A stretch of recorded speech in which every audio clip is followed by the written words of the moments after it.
जय माता दी बच्चों, ठीक है, क्लैरिटी ठीक है, ठीक है। तो बेसिकली आज हमको किससे बात करना है? कंजंक्शन पर, राइट। आइए देखते हैं बिना समय गवाए हुए। हाँ, conjunction,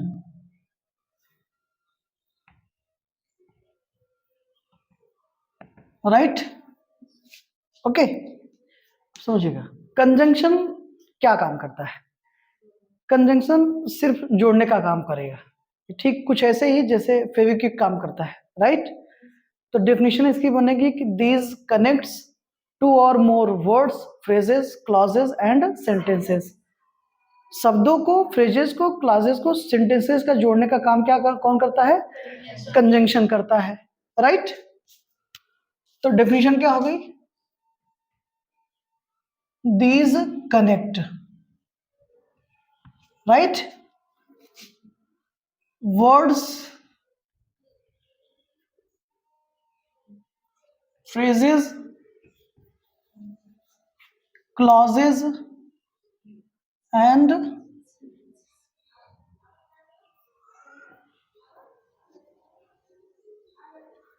sentences, right। Conjunction words को, फ्रेजेस को, क्लासेस को और सेंटेंसेस को क्या करेगा? जोड़ेगा, ठीक। कोई दिक्कत यहां तक? जैसे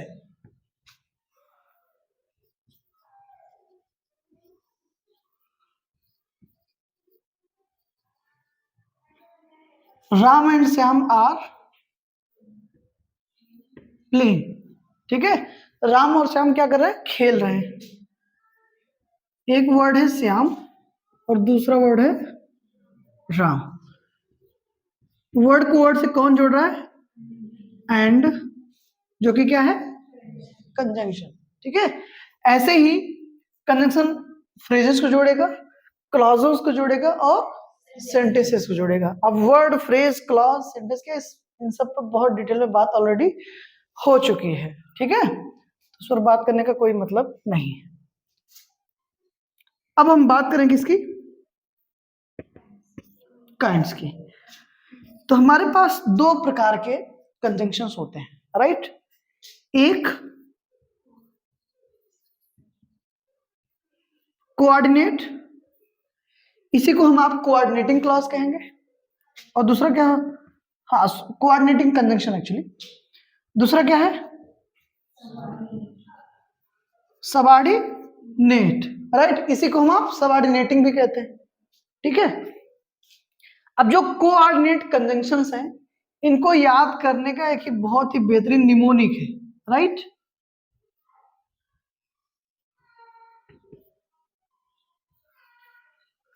स्पेलिंग यही होगी, एम साइलेंट है, राइट। बहुत ही बेहतरीन निमोनिक होता है। क्या होता है वो? Fan boys. क्या बेटा? Fan boys, right. एफ का मतलब फॉर, ए का मतलब एंड, एन का मतलब नॉर, बी का मतलब बट, ओ का मतलब और, वाई का मतलब येट एंड यस का मतलब सो। तो फॉर, एंड, नॉर, बट, और, yet, so, these are coordinating conjunctions, right. ये सब के सब क्या है बेटा? कोऑर्डिनेटिंग कंजंक्शंस है। इनको आप छोड़ देंगे तो बाकी जितने भी कंजंक्शन शेष बचे हुए हैं वो सब के सब क्या होंगे?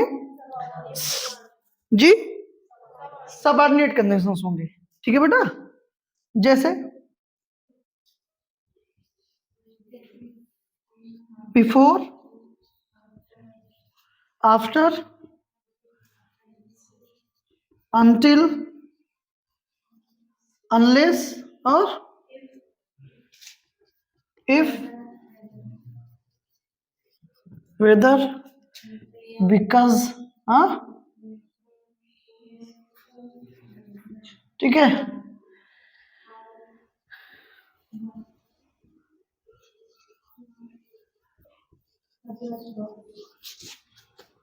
why, where, ठीक है, एटसेट्रा, राइट। ऐसे ही बहुत सारे कंजंक्शंस, हाँ, ठीक है। तो कहने का मतलब है बेटा, आप जब हम कंजंक्शंस की बात करते हैं तो कंजंक्शंस वर्ड्स को, फ्रेजेस को, क्लासेस को जोड़ेगा, सिंटेंसेस को भी, राइट। दो प्रकार के होंगे, कोऑर्डिनेटिंग एंड सबऑर्डिनेटिंग। कोऑर्डिनेटिंग को याद करने का निमोनिक क्या है? Fan boys, for and nor, but, और, येट, सो, और इनको छोड़ देंगे तो बाकी सब क्या होते हैं? सबऑर्डिनेट।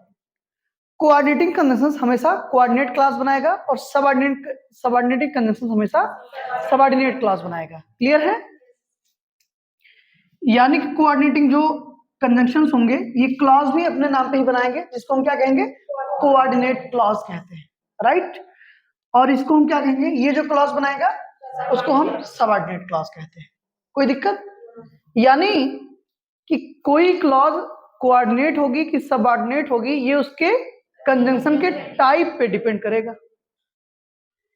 पहली क्लॉज मतलब एक क्लॉज तो उसमें प्रिंसिपल क्लॉज होगी, जिसको आप इंडिपेंडेंट या मेन क्लॉज कह रहे हैं, ठीक है।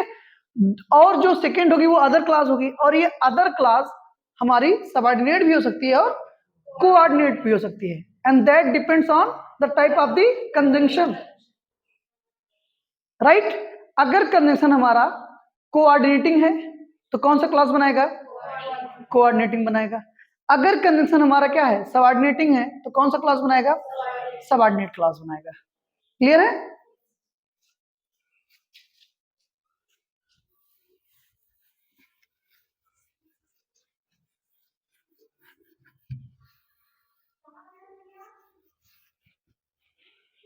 अब इसमें देखिए, ये जो कोऑर्डिनेट कंजंक्शंस होंगे,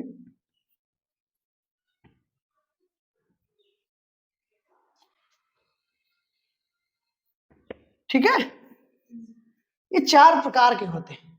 कितने प्रकार के होते हैं? चार प्रकार के। पहला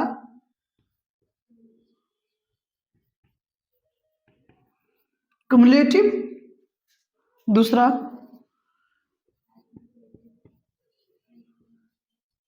अल्टरनेटिव, तीसरा एडवर्जेटिव, एंड चौथा यस इलेटिव, राइट। अब क्युमुलेटिव में कौन आएगा? वो क्या कैसे बिहेव करेगा? अल्टरनेटिव कैसे होगा, कैसे बिहेव करेगा? एडवर्जेटिव कैसे आएगा, कैसे बिहेव करेगा? इलेटिव में क्या क्या होते हैं और कैसे वो बिहेव करते हैं, कैसे उनका फंक्शन होता है, ये सब हम आप नेक्स्ट क्लास में अच्छे से समझेंगे, राइट। अभी हमको बस ये समझना है कि कंजंक्शंस होते हैं क्या है और कितने प्रकार के होते हैं, राइट। तो कंजंक्शन दो प्रकार के होंगे, कोऑर्डिनेटिंग एंड सबऑर्डिनेटिंग। कोऑर्डिनेट जो कंजंक्शंस है वो चार प्रकार के होते हैं, क्युमुलेटिव, अल्टरनेटिव, एडवर्जेटिव एंड इलेटिव, ठीक है। अब एक खास बात इनके बारे में जानते रहिए। खास बात ये है कि ये जो कोऑर्डिनेट कंजंक्शंस होते हैं ये सेम रैंक के स्ट्रक्चर्स को ऐड करते हैं, राइट। ऐड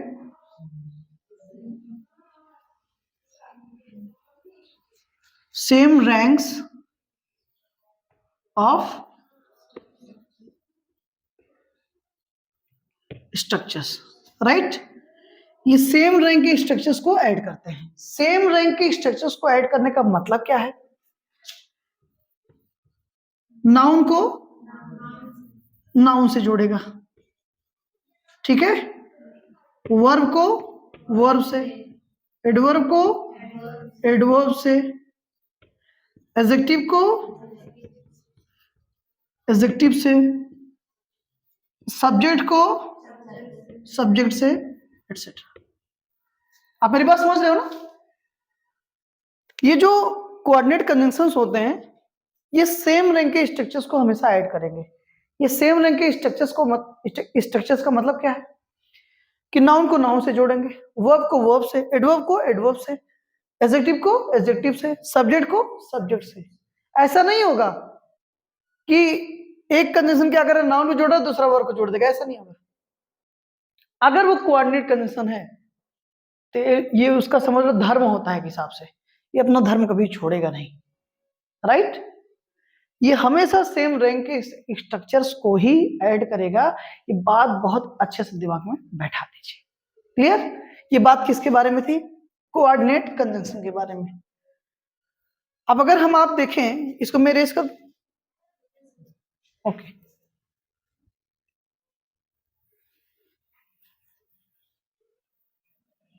लगे हाथ ये भी बात कर लें, ये जो सब ऑर्डिनेट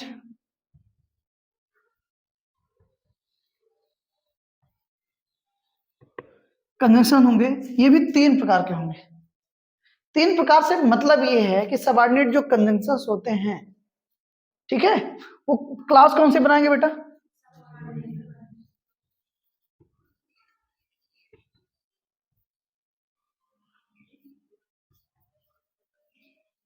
सबऑर्डिनेट क्लॉज बनाएंगे। और ये जो सबऑर्डिनेट क्लॉज होती है ये सेंटेंस में 3 तरीके से फंक्शन करेगी। जो सबऑर्डिनेट क्लॉज होगी वो नाउन हो सकती है, वो एडजेक्टिव हो सकती है, वो एडवर्ब हो सकती है, राइट। इसी को हम क्लॉज भी कहते हैं, noun clause, adjective clause and हाँ एडवर्ब क्लॉज। मेरी बात समझ पा रहे हो ना? और ये जो कोऑर्डिनेट कंजंक्शन होंगे ये क्लॉज कौन सी बनाएंगे?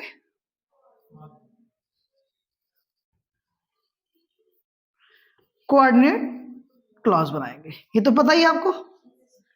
अब principal clause plus coordinate clause हमेशा क्या बनाएगा? कंपाउंड सेंटेंस बनाएगा, right. Principal clause plus subordinate clause क्या बनाएंगे?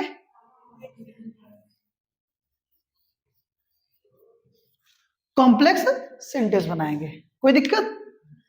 कॉम्प्लेक्स सेंटेंस सुनते ही वो दिमाग में आता ना कि जिसमें कई सारे सेंटेंसेस क्या हो जाए, ऐड कर दिए जाए। हाँ, बड़ा बेहतरीन तरीके से बताया जाता है कि कॉम्प्लेक्स सेंटेंस मतलब बेटा खिचड़ी, तो खिचड़ी और पनीर उनीर नहीं है, ये लैंग्वेज है।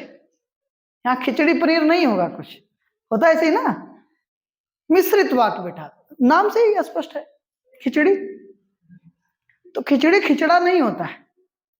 सीधी सी बात यह है कि कॉम्प्लेक्स सेंटेंस का मतलब प्राइमरी फेसी बच्चे ये दिमाग में लगा लेते हैं इसमें कई सारे सेंटेंसेस रहेंगे या मिला जुला रहेगा।